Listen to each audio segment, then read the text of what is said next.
اس کا حکم خدا نے دیا. سمجھ رہے اس پوائنٹ کو؟ یہی ایک پوائنٹ اگر ہمارے لیے واضح ہو جائے تو مکمل یہ ہم کو معلوم ہو جائے گا کہ عبادت کہتے کس کو, عبادت ہے کیا.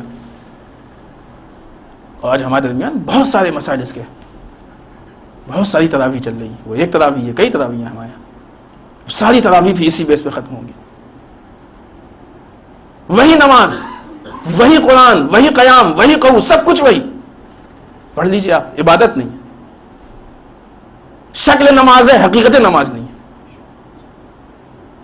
کیوں؟ اس لیے کہ عبادت اس کو کہتے ہیں کہ جو خدا چاہے. ابھی ہم نے آپ کے سامنے اشارہ کیا مختصر کہ نماز, شکل نماز عبادت نہیں ہے, شکل روزہ عبادت نہیں ہے, شکل حج عبادت نہیں ہے. پھر کیا عبادت ہے؟ صرف اور صرف ایک جملہ کہ مرضی خدا کے سامنے اپنے سر کو خم کر دینا عبادت ہے. اللہ جو کہہ دے اس کو مان لے, وہی عبادت ہے. اور اس کے علاوہ پھر کچھ عبادت نہیں ہے. یہ بھی نہیں کہ یہ خدا کہہ رہا ہے وہ عبادت ہے, یہ ہم بھی اپنے طرف سے ایڈ کیے دے رہے ہیں, یہ بھی پالنے والے ہماری طرف سے. سب سے پہلے تو یہ آفر ہوا تھا رسول کو, ٹھیک ہے تمہارے خدا کو مانتے ہیں, کچھ ہمارے بھی خدا ان کو بھی مان لو. کہ نہیں, یہاں بات اس کی نہیں ہے سمجھوتے کی, یہاں ہونا ہی وہی جو خدا نے کہا. نہ اس سے 1% کم ہونا ہے, نہ ہی 1% زیادہ. نہ ہم کو کمی کا حق ہے, نہ زیادتی کا حق ہے. اطاعت نام ہی اسی کا ہے. جب تک اطاعت نہیں ہوگی اس وقت تک عبادت نہیں ہو سکتی ہے.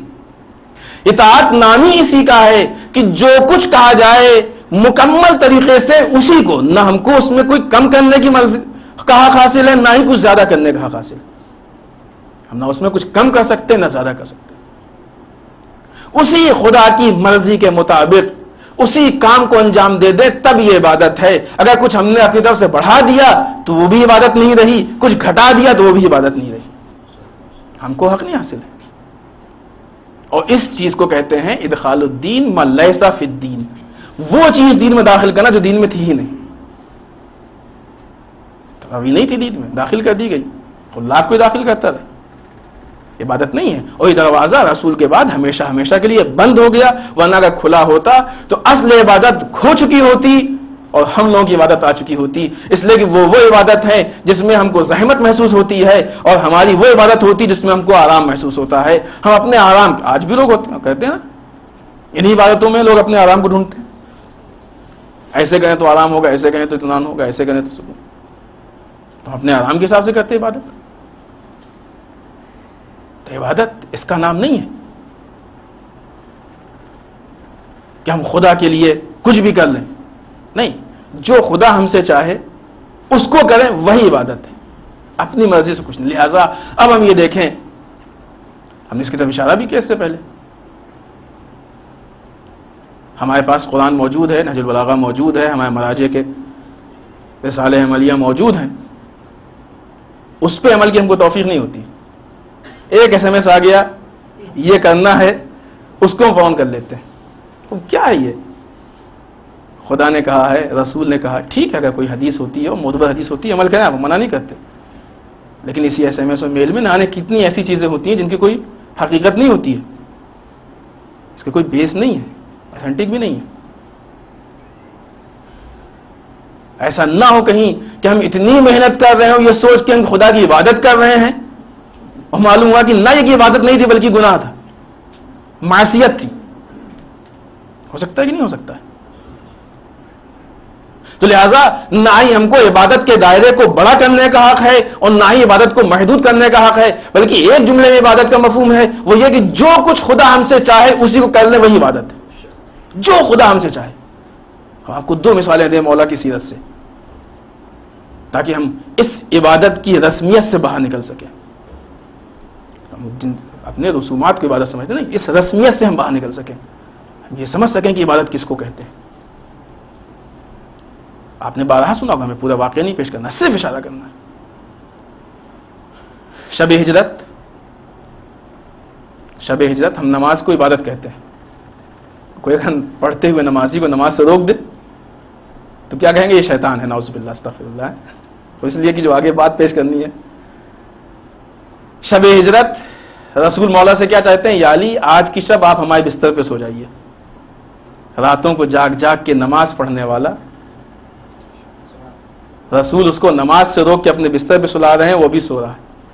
رسول آپ آئے بھی نماز کے پڑھوانے کے لیے، اور علی بہترین نمازی، علی سے جیسی کوئی مثال نہیں نمازی کی.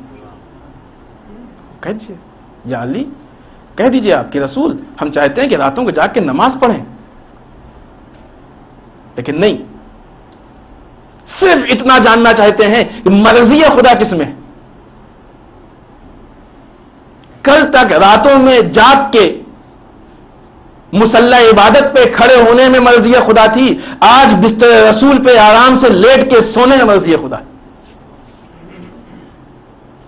تو عبادت کو کبھی کسی شکل میں محدود نہ کیجئے کہ صرف نمازی کی شکل کا نام عبادت ہے، صرف روزے کی ہی شکل کا نام عبادت ہے. نہیں، حکم خدا کا نام عبادت ہے. اب ہم کو یہ دیکھنا ہے کہ کس موقع پہ حکم خدا کیا ہے. ایک انسان کہتا ہے کہ ہم صبح سے شام میں مسجد میں بیٹھ کے خالی دعائیں پڑھ رہے ہیں، عبادت ہے؟ عبادت کر نہیں. خدا نے کہا ہے کہ صبح نماز پڑھو، جاؤ اپنے رزق کماؤ، بال بچوں کے لیے رزق کما کے لاؤ. یہ بھی عبادت ہے، وہ بھی عبادت ہے. یہ خالی رسم عبادت میں نہ پڑے رہو، شکل عبادت میں نہ پڑے رہو. ہم کیا چاہتے ہیں وہ کرو، عبادت ہے. اور یہی وجہ ہے کہ جس کو دنیا قتل و قتال کہتی ہے، اس کو اتنی بڑی عبادت بنا دی کہ کائنات اس کا مقابلہ نہ کر سکی. ہم کیا سمجھتے ہیں؟ نماز پڑھ لی عبادت، روزہ رکھ لیا عبادت، حج کر لی عبادت، صدقہ دے دیا عبادت، قرآن پڑھ لیا عبادت، دعائیں پڑھ لی عبادت. رسول کہتے ہیں کہ ایک ضربہ تاج کے دن علی کی ثقلین کی عبادت سے افضل ہے. جن چیزوں کو ہم عبادتوں کے نام سے یاد کرتے ہیں وہ ساری چیزیں ایک طرف، اور وہ ایک ضربہ جس کو ہم عبادت میں مانتے ہی نہیں کبھی. کیوں؟ کہا آج کے دن خدا کا تقاضا تلوار لے کے میدان میں آ جائیں. کیوں؟ اس لیے کہ اگر آج علی ذوالفقار لے کے میدان میں نہیں آئیں گے تو وہ دین ہی کہاں رہے گا کہ جس دین پہ تم عمل کر رہے ہو. یہ شکل عبادت سے ہٹ کے، شکل عبادت میں نہیں، حقیقت عبادت میں. علی کا وظیفہ مصلی پہ تھا کہ آ کے 2 رکعت نماز پڑھیں، 4 رکعت نماز پڑھیں، لیکن جب ضرورت پڑ جائے تو اپنی تلوار کو لے کے میدان جنگ میں آ کے اسلام کا دفاع کریں. یہ بھی عبادت ہے، وہ بھی عبادت ہے. کیوں؟ یہ بھی اسلام کی ضرورت ہے، وہ بھی اسلام کی ضرورت ہے.